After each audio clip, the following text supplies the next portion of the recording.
The morning I was supposed to present the biggest project of my career, my employee badge stopped working. The glass doors of Pacific Horizon Technologies in downtown San Diego refused to open. A red light flashed. Access denied. I tried again. Nothing. A security guard walked over with a polite smile. "Good morning, ma'am. Could I see your ID?" I handed him my driver's license. He scanned it, frowned, then looked back at me. "Emily Carter?" "Yes. Please wait a moment." A moment. Today was demo day. 6 months of work, 30 engineers, $2 million in development, and investors from all over California were already arriving. I checked my watch. 8:13 a.m. The presentation started at 9. Every minute mattered. The guard spoke quietly into his radio. Another guard appeared, then someone from Human Resources. Nobody looked angry, but nobody smiled anymore. "Ms. Carter," the HR manager said carefully, "we need you to come with us." I laughed nervously. This has to be some mistake. "I have a presentation in less than an hour. I understand. But this can't wait." They escorted me through a side entrance instead of the main lobby. Employees walking by slowed down. Some stared. Others quickly looked away. Within minutes, I realized something terrible. People thought I was being fired. The conference room was unusually quiet. Only 3 people were waiting. My department director, someone from legal, and the company's chief information security officer. No coffee, no small talk, just a folder sitting in the middle of the table. The security officer slid it toward me. "Emily, we need you to explain this." Inside were screenshots, emails, file histories, login records. At first, I didn't understand. Then I saw my name. Every document had been downloaded using my employee account. Confidential product roadmaps, budget forecasts, prototype designs. Files that only executive managers were allowed to access. I looked up. There has to be some kind of error. The legal advisor remained expressionless. The downloads happened over the last 3 weeks. They all originated from your credentials. My credentials? I've never even opened half of these files. The security officer folded his hands. That's exactly what we're trying to determine. An hour later, I was sitting alone in a temporary office. My laptop had been taken. My phone was temporarily disconnected from the company network. Even my smartwatch wouldn't sync anymore. For the first time in 8 years, I couldn't access a single company system. Outside the glass walls, employees walked past pretending not to look inside. But everyone looked. Whispers spread faster than emails. Emily is under investigation. Emily leaked company secrets. Emily won't be back after today. By lunchtime, half the building probably believed it. My stomach tightened, not because I was afraid of losing my job, because someone had carefully built evidence against me. And they had done it so well that even I would have believed it if I were looking at those reports for the first time. At exactly 12:42 p.m., there was a knock on the glass door. I looked up. It was Daniel Brooks, senior software architect, one of the quietest people in the company. We had worked together for 4 years. He rarely spoke unless he had something important to say. He looked around the hallway before stepping inside. "I only have 2 minutes." His voice was almost a whisper. "They're watching everyone who talks to you." I frowned. "Daniel, what's happening?" Instead of answering, he placed a yellow sticky note on the table. Then he stood up immediately. "I was never here." Before I could stop him, he walked away. I looked down at the note. There were only 6 handwritten words. "Don't trust the audit timeline. Check Tuesday." That was all. No signature, no explanation. Just 1 sentence. My heartbeat doubled. Tuesday? What happened on Tuesday? I closed my eyes and replayed the previous week. Monday, team meeting, investor rehearsal, late conference call. Then Tuesday. I suddenly remembered. At exactly 3:15 p.m., the entire 4th floor had lost internet access for almost 20 minutes. Everyone complained.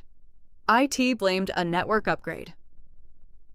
We all went for coffee while the systems rebooted. It had seemed completely normal. Until now, because according to the investigation, most of the confidential downloads happened during that exact 20-minute outage. And I hadn't even been at my desk. I had been standing downstairs, waiting for my caramel latte. I opened the investigation report again. This time, I ignored the accusations. Instead, I focused on the timestamps. 3:17 p.m., 3:19 p.m., 3:24 p.m., 3:31 p.m. Every confidential file had been accessed while the office network was supposedly being upgraded. I remembered standing in line at the coffee bar with at least 15 coworkers. Someone had even joked that the internet outage was the longest coffee break we'd ever been given. There was no way I could have been sitting at my computer. Unless someone wanted the records to make it look that way. The glass door opened again. This time it was Maya, the company's receptionist. She carefully placed a paper cup on the table. "I brought you coffee." "You didn't have to." "I know," she smiled nervously, "but everyone deserves coffee." She hesitated before leaving. Then she quietly added, "I erased my visitor log this morning." I looked at her, confused. "What?" "They told me not to, but I remembered something." She leaned closer. "Last Tuesday, during the outage, there was a delivery." "A courier?" She shook her head. "No uniform. No package." He walked straight through the lobby like he already worked here. "Who signed him in?" "No one." That's why I remembered. My pulse quickened. "Did anyone stop him?" "No." "He had one of those temporary badges?" "But—" She frowned. "I never printed one." After Maya left, I stared at the untouched coffee. Someone had entered the building, using a badge that shouldn't have existed, during the exact 20 minutes when confidential files were copied. And somehow, my employee account took the blame. At 2:15 p.m., the Chief Information Security Officer returned. He carried another folder. "Emily, we're suspending the investigation until tomorrow. You're free to go home." Home? That sounded generous, except my building access was disabled. My laptop was gone. My work phone had been confiscated. My calendar had been frozen.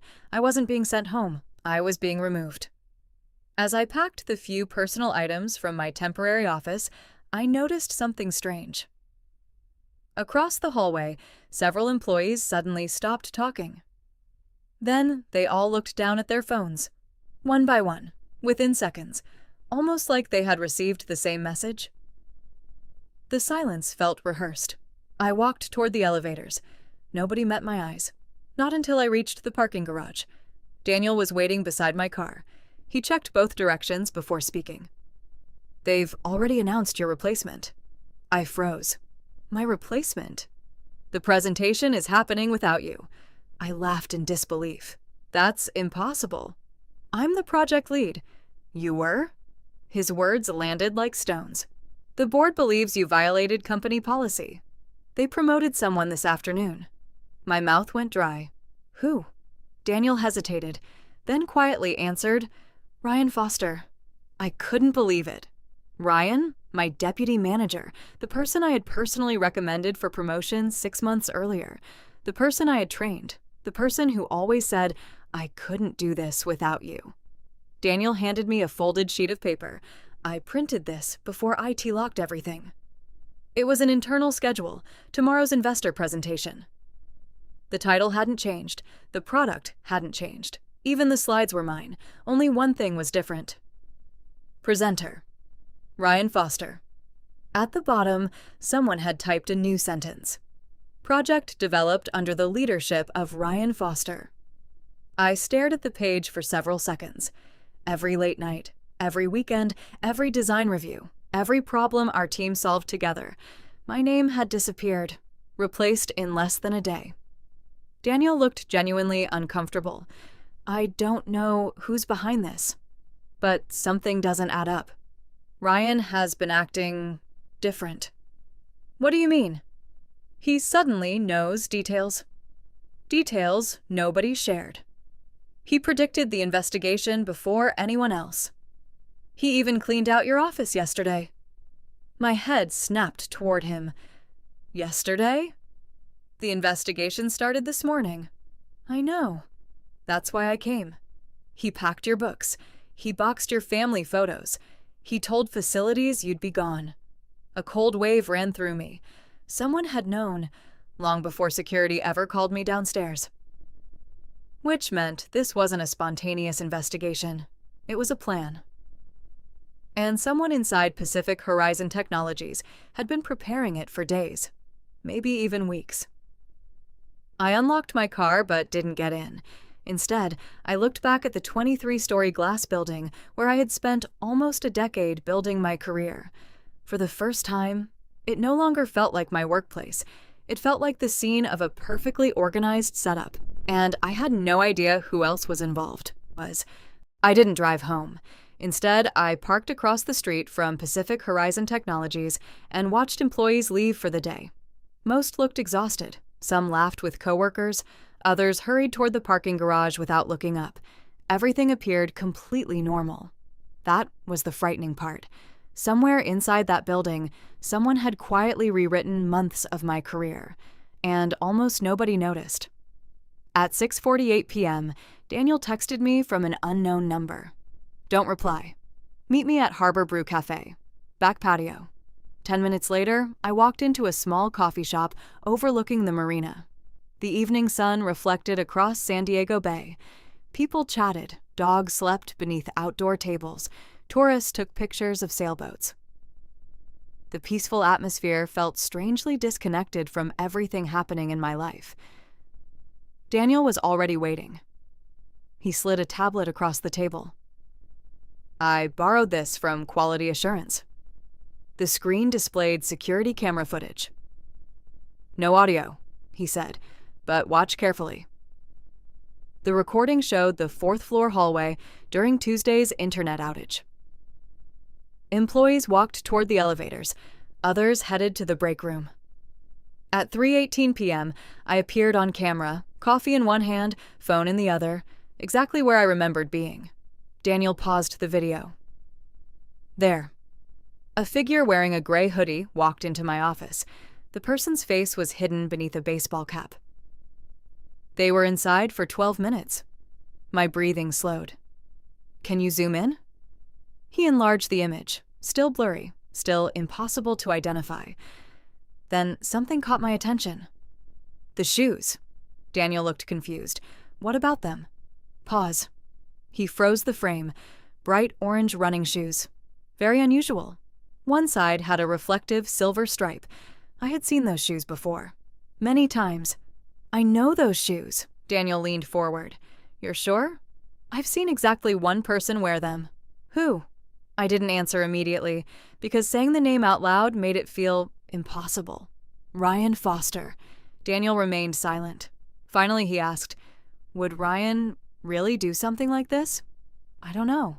But those shoes? They're custom. His college marathon team colors. I complimented them last month." Daniel rubbed his forehead. "That's still not proof." "I know. But it's a place to start." As we talked, my phone vibrated. Unknown number. I almost ignored it. Instead, I answered. "Hello?" No one spoke. For several seconds, there was only background noise. Then a calm voice said, "Stop asking questions." The call ended. Daniel stared at me. "What was that?" I slowly lowered the phone. "I think someone knows we're investigating." That night, I barely slept. Around midnight, I opened my personal cloud storage. Unlike my company accounts, this one was still accessible. I searched for old project backups. Hundreds of folders appeared, meeting notes, brainstorm sketches, prototype drafts. Then I noticed something I had completely forgotten. Every Friday evening, I automatically exported a summary of my project activity to a personal archive. A habit I started years earlier after losing work during a software crash. I opened the most recent file. Every document I had edited was listed. Every meeting, every presentation, every version number, everything, except the confidential files the company claimed I had stolen. They weren't there, not a single one. If I had truly opened those documents using my account. The backup software should have recorded them. It never missed anything. Unless those files had never actually been opened on my computer. The next morning, I received an email on my personal address. No sender name, no signature, only one attachment, a photo. I enlarged it. It showed a whiteboard inside conference room 7, taken after everyone had left. Most of the writing had been erased, except one sentence in the corner. Access logs can be edited. Camera logs can't. My heart started racing. Someone inside the company was trying to help me, but they were hiding for a reason. Whoever they were just as afraid as I was. At exactly 8:30 a.m., another message appeared. This one contained only 4 words. Check facility storage B. No explanation, no signature, nothing else. I looked at Daniel. He looked back at me.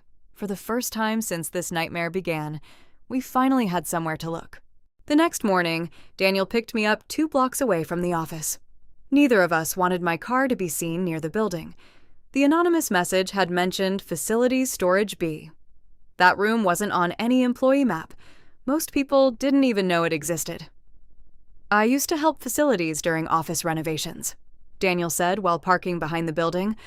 Storage B is in the basement. Hardly anyone goes there. Except maintenance. And IT, I added. He nodded. Exactly. We entered through the loading dock instead of the main lobby. The security guard recognized Daniel and waved us through without asking questions. Storage B was hidden behind a plain gray metal door. No windows, no signs, just a small electronic keypad. Daniel entered an access code. The lock clicked. Inside were shelves filled with old computer monitors, network switches, office chairs, and dozens of cardboard archive boxes. Dust covered almost everything. The room smelled like old paper and machine oil. This place hasn't been cleaned in months, I whispered. Daniel pointed toward the back wall. There. A cabinet labeled, Network Equipment, Retired. Most of the shelves were full of outdated routers and tangled cables. Then I noticed something strange. One cardboard box looked completely clean. No dust, as if someone had placed it there recently. I pulled it onto the floor. Inside were 3 laptop docking stations, several blank security badges, a portable card encoder, and 1 external hard drive. Daniel stared at it. These shouldn't be here. I picked up one of the badges. There was no employee photo, no name, just a magnetic chip. A temporary badge, I said quietly. The receptionist told us she never printed one. Daniel looked at me. Someone made their own. The hard drive had a small label. System backup. Tuesday. Neither of us spoke. Tuesday. Again. Daniel carefully connected the drive to his tablet. A folder opened automatically. Hundreds of system logs appeared. Most were impossible to understand. Then one file caught my attention. Manual access override. Daniel opened it. A list of badge numbers appeared. Employee entrances, meeting rooms, server rooms. Then, one badge had no assigned employee, no department, no authorization record, only one line. Temporary access created. Tuesday, 2:57 p.m. Deleted. Tuesday, 3:41 p.m. Exactly during the network outage. Exactly before the confidential files were downloaded. Can this be recovered? I asked. Daniel smiled for the first time in days. They deleted the badge. But not the backup. I felt hope returning. For the first time since the investigation began, we had evidence. Real evidence, not guesses. Suddenly, we heard footsteps outside. Someone stopped in front of the storage room. The door handle moved. Daniel immediately disconnected the hard drive. I switched off the tablet screen. We stood silently between 2 tall storage shelves. The handle turned again. The door opened. A flashlight beam swept across the room. Neither of us moved. A man's voice echoed softly. I know someone's in here. Silence. Another step. The flashlight moved closer. My heartbeat was so loud, I was certain he could hear it. Then, a phone rang somewhere outside the room. The man sighed. Yeah? He answered the call while walking away. A few seconds later, the door closed again. Daniel slowly exhaled. That was close. Before leaving, I looked around one last time. Something was taped underneath the shelf where the hard drive had been hidden. A folded envelope. Inside was a single printed photograph. It showed a conference room taken through a glass wall. The image quality wasn't great, but 3 people were clearly visible. Ryan Foster, the company's IT operations manager, and Vice President Laura Mitchell. They were standing around my project presentation. The photo's timestamp made my stomach tighten. It had been taken 5 days before I was officially placed under investigation. I looked at Daniel. They were meeting before any of this happened. He nodded slowly, which means this wasn't about stolen files. It was about your project. As we left through the loading dock, my phone buzzed again.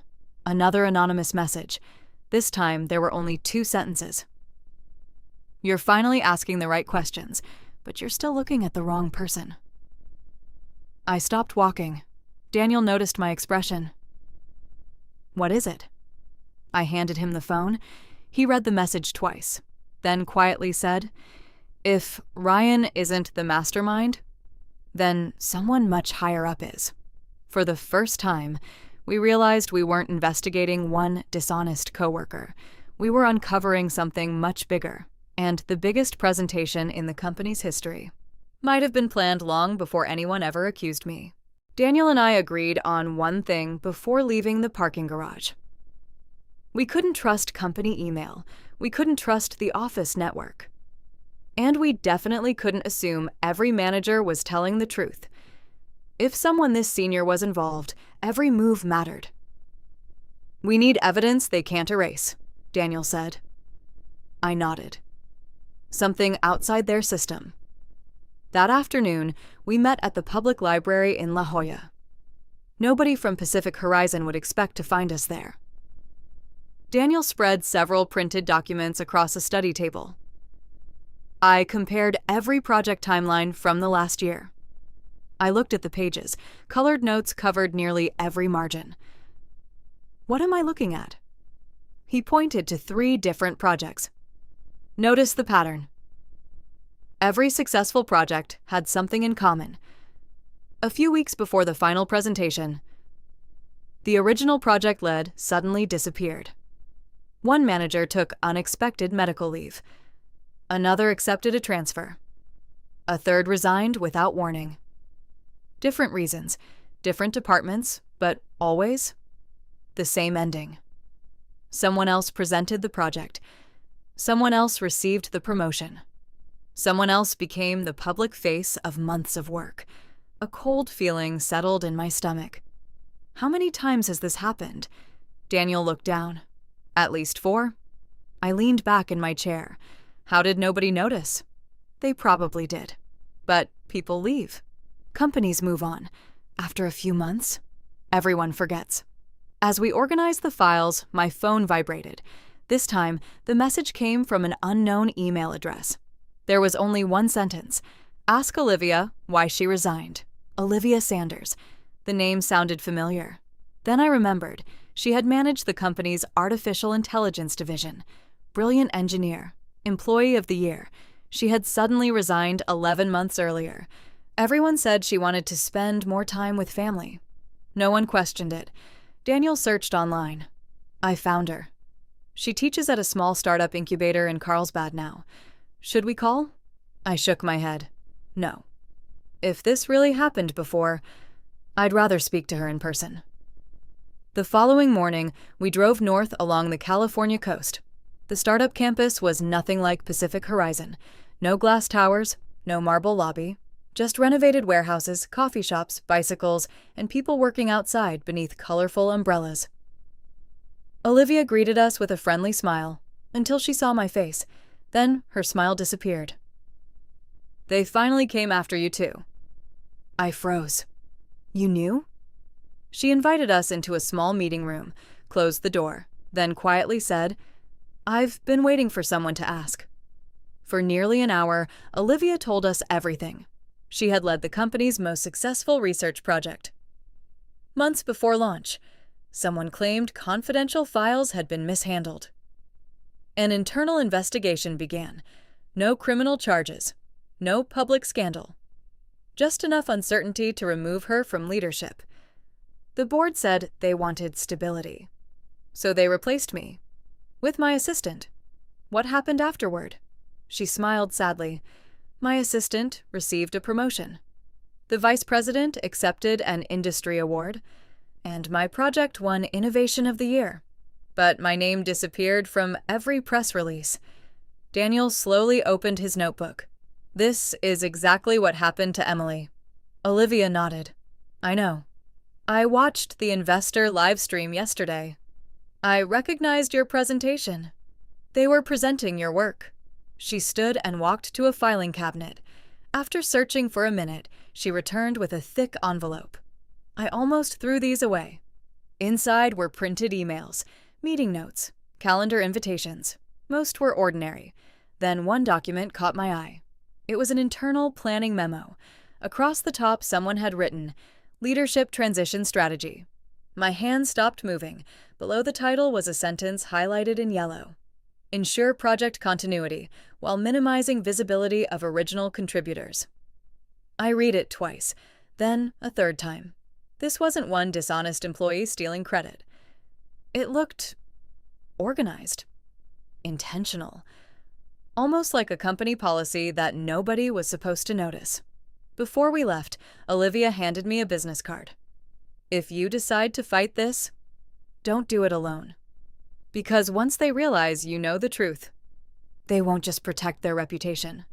They'll protect the system.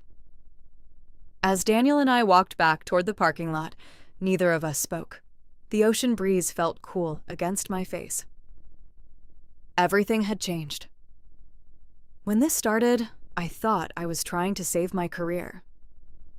Now, it felt like we were about to expose something that had been happening inside Pacific Horizon for years. And for the first time, we had someone who had survived it. The drive back to San Diego was unusually quiet. Daniel kept both hands on the steering wheel. I stared out the window as the Pacific coastline disappeared behind us. Neither of us wanted to say what we were both thinking, if Olivia was telling the truth. Then, my investigation had never been about security. It had been about removing me, before investors discovered who had actually built the project. Back at my apartment, I spread every document across my dining room table. Olivia's emails, the anonymous messages, the security logs, the photograph from Storage B, the fake access badge records. Individually, each piece looked insignificant. Together, they told a completely different story. Daniel pointed to the planning memo. Look at the wording. I read it again. Ensure project continuity while minimizing visibility of original contributors. It doesn't say replace employees, I said. It says minimize visibility. Daniel nodded. They weren't stealing projects. They were rewriting ownership. At that exact moment, my laptop chimed. A new email had arrived from Pacific Horizon Technologies.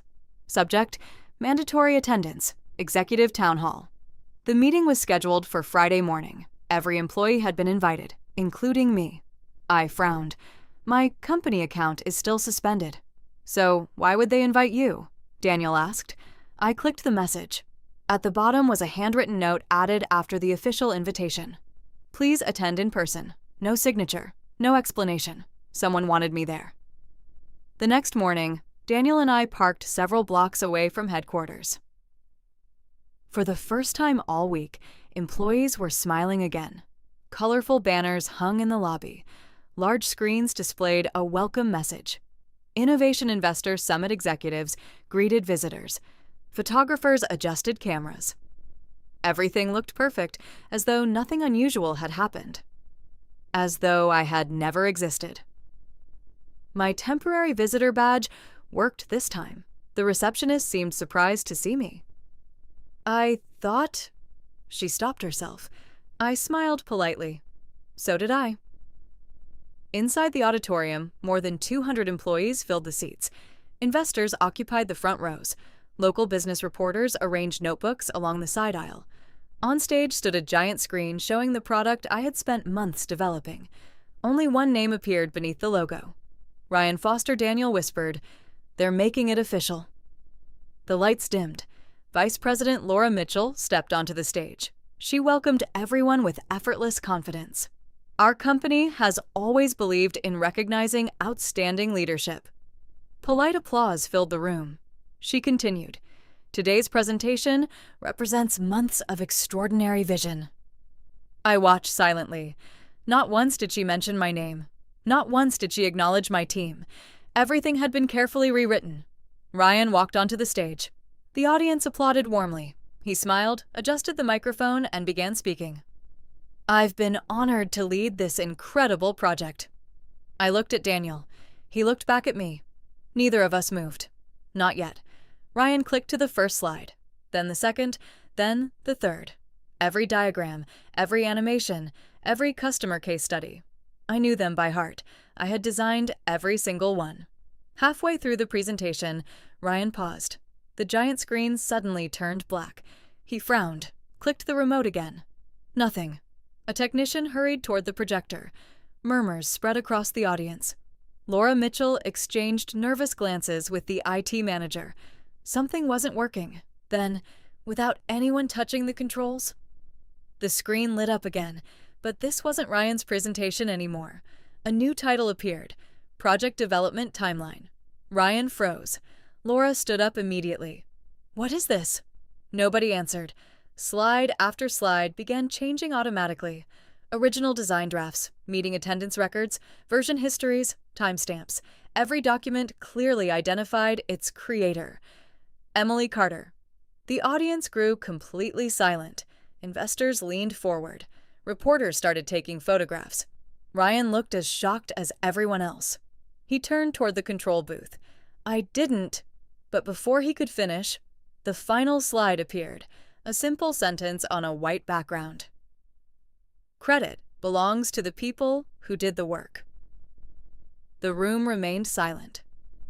No applause, no whispers, just hundreds of people staring at the screen. Then every head slowly turned toward me. For several long seconds, nobody moved. The only sound inside the auditorium was the quiet hum of the projector. Ryan stood frozen in the center of the stage, still holding the presentation remote. Laura Mitchell immediately walked toward the control booth. "Turn that screen off." The technician looked confused. "I'm trying. It's not responding." She pressed the emergency control panel herself. Nothing happened. The slideshow continued. A new slide appeared. This one showed every version of the project from the previous 8 months. Each update displayed the author's name automatically. There were hundreds of entries. Nearly every major milestone carried the same signature. Emily Carter. The audience began whispering. Investors exchanged puzzled looks. Several reporters raised their cameras. One of them quietly asked, "Why wasn't she listed as project lead?" No one answered. Ryan slowly lowered the remote. His face had turned pale. He looked toward Laura. She stared back at him. For the first time since I had met either of them, neither seemed to know what to do. Then something unexpected happened. A voice came from the audience. "I worked on phase 2. Everyone turned. It was Kevin, one of our senior data engineers. He stood up slowly.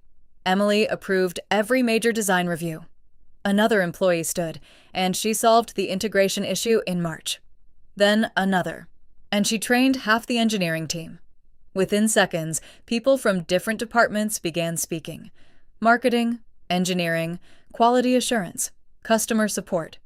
Each remembered something different, but every story pointed to the same conclusion. Emily had led the project, not Ryan. Ryan finally stepped away from the podium. He looked directly at me. There was no anger in his face, only exhaustion. He took a deep breath, then quietly said into the microphone, "She's telling the truth." The room became completely silent. Laura turned sharply. "Ryan." He didn't look at her. Instead, he faced the audience.